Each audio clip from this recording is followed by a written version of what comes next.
ఈ దినవాక్య ధ్యానాంశం, బ్రతుకు భారంగా ఉందా? ప్రియ స్నేహితుడా, ఈ సంవత్సరంలో నువ్వు ఎదుర్కొన్న సమస్యలు, కష్టాలు, నష్టాలు, ఇరుకు, ఇబ్బందులు, నువ్వు పోగొట్టుకున్న నీ ప్రియులు, అది మిగిల్చిన గాయాలు నూతన సంవత్సరంలో కూడా నిన్ను వెంటాడుతాయేమోనని దిగులు చెందుతున్నావా? వీటన్నిటినీ ఎలా ఎదుర్కోవాలి, ఎలా జయించాలి అని చింతిస్తున్నావా? ఒంటరిగా ప్రయాణించలేను అని దిగులు పడుతున్నావా?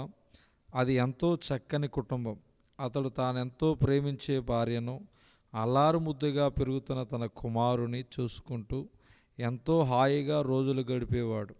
కానీ హఠాత్తుగా తాను ఊహించని, జరగకూడని సంఘటన జరిగింది. ఒక ప్రమాదములో తానెంతో ప్రేమించిన తన భార్య కన్నుమూసింది. ఒకవైపు ఆ పరిస్థితిని ఎదుర్కోలేక, మరొక వైపు తన ప్రియకుమారుడు డాడీ, మమ్మీ ఏది, ఎక్కడికి వెళ్ళింది, ఎప్పుడు వస్తుంది అని అడిగే ప్రశ్నలకు తన దగ్గర జవాబు లేక రోజులు గడవటం బహు కష్టంగాను, భారంగాను మారిపోయాయి. తన అరణ్య రోదనలో చేసేది ఏమీ లేక పెందలకడనే తన కుమారునితో కలిసి తన బాధను దిగమింగిపోవడానికి మంచం మీదకి చేరేవాడు. కానీ నిద్ర పట్టేది కాదు. మరలా ఆ కుమారుడు కన్నీరు కారుస్తూ, డాడీ, మమ్మీ ఏది, ఎప్పుడు మనతోనే ఉండేది కదా, ఎందుకు మనల్ని విడిచిపెట్టి వెళ్ళిపోయిందని అంటూ ఉంటే అది అతని గుండెను బళ్ళెంతో పొడిచినట్లు తాకేవి.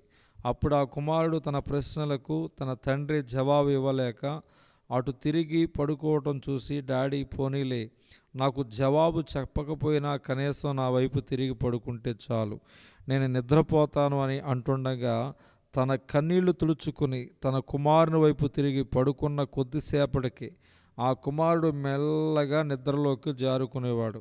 కానీ అతనికి మాత్రం కన్నీళ్లు తోడుగా మిగిలినప్పుడు దేవుని వైపుకు చూస్తూ, ప్రభువా, ఈ దుఃఖాన్ని ఏ విధంగా దిగమింగుకోవాలో, ఈ పరిస్థితి నుంచి ఏ విధంగా కోలుకోవాలో నాకు అర్థం కావటం లేదు, నాకు చేత కావట్లేదు, కనీసం నువ్వైనా నా వైపు తిరిగితే నేను ఈ పరిస్థితిని తట్టుకోగలను.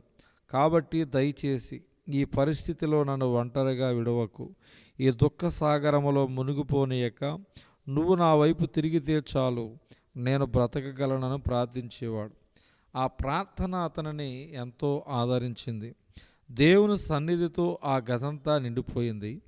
దుఃఖ సాగరములో అతనికి అండగా నిలిచి మరలా జీవింపచేసింది.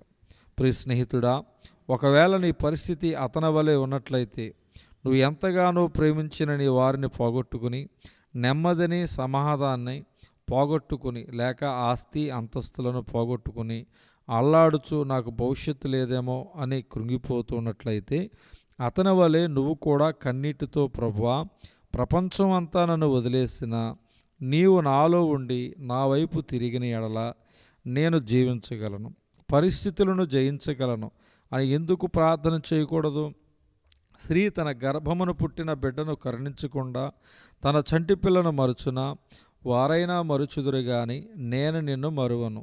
చూడుము, నా అరచేతుల మీదనే నిన్ను చెక్కుకొని ఉన్నాను, నీ ప్రాకారములు నిత్యము నా ఎదుట ఉన్నవి. యెషయా గ్రంథము 49వ అధ్యాయం 15-16 వచనాలు అని వాగ్దానము చేసిన దేవుడు నీ కన్నీటిని నాట్యముగా మార్చును. దేవుడు ఈ దినవాక్య ధ్యానం దేవుడు దీవించునుగాక. ఆమేన్.